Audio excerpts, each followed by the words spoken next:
Sandeep Kumar PhD एक बार जोरदार तालियां हो जाए।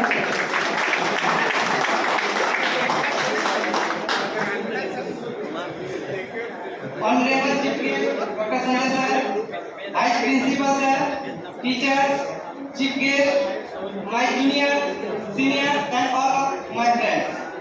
Today I am here discuss on the topic electoral reform for enhancing government. Hashtag One Nation, One Election. So now I want to discuss on the topic.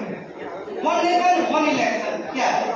One Nation, One Election का मतलब है कि लोकसभा और विधानसभा और पंचायत चुनाव एक साथ कराने के संबंध है। क्या इसके बाद यह प्रश्न उठता है कि क्या यह चुनाव क्या पहली बार हो रहा है? तो ऐसा बिल्कुल भी नहीं है।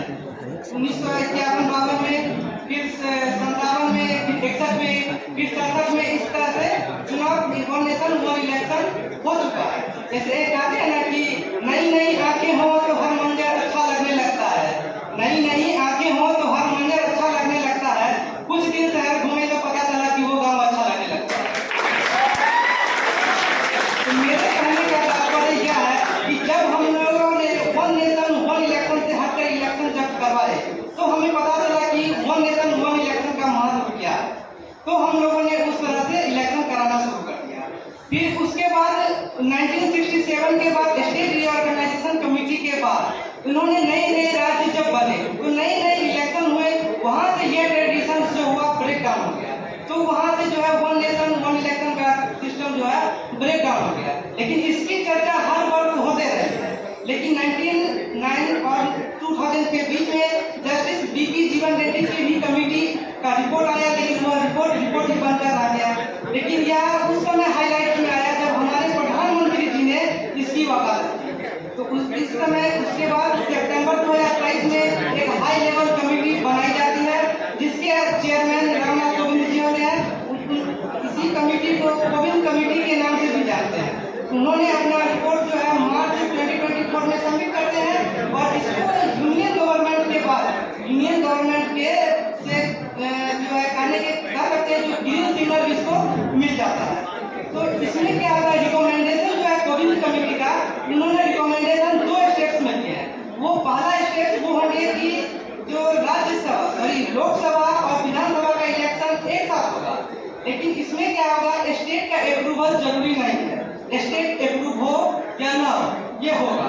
लेकिन दूसरे स्टेट में वैसे संशोधन आते हैं कि जो संशोधन पंचायती चुनाव से होगा, लेकिन इसमें स्टेट का अप्रूवल जो 50% से ऊपर स्टेट है उनका अप्रूवल होना बहुत जरूरी है। इसमें इसको अप्लाई करने से पहले जो होता है बहुत सारे चैलेंजेस हमारे पास आते हैं। जैसे अमेंडमेंट आर्टिकल 325 में अमेंडमेंट करना होगा, आर्टिकल 327 में अमेंडमेंट करना होगा, 83 में अमेंडमेंट करना होगा, आर्टिकल 172 में अमेंडमेंट करना होगा, the people's of representative act में भी अमेंडमेंट करना होगा, केंद्र शासित प्रदेश अधिनियम में भी अमेंडमेंट करना होगा। तो अमेंडमेंट का जो है वो सिलसिला रुकने वाला तो इस संशोधन इस लॉ में तो पॉसिबल नहीं है। इसके क्या है कि कुछ एडवांटेजेस और कुछ डिसएडवांटेजेस है।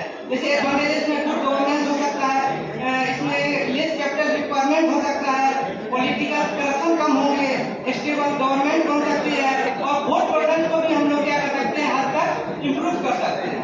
लेकिन जो अगर डिफेक्ट्स की बात करें, डिफेक्ट्स ये होते हैं कि ये अमेंडमेंट किस प्रकार से होगी, क्या हर एक आर्टिकल का अमेंडमेंट एक साथ हो गया या हर अमेंडमेंट साथ तरफ के बाद दूसरा अमेंडमेंट। और इसमें क्या होता है कि पॉलिटिकल स्टेबिलिटी तो होगी, लेकिन क्या होगा कि वो सोशल टच नहीं मिलेगा।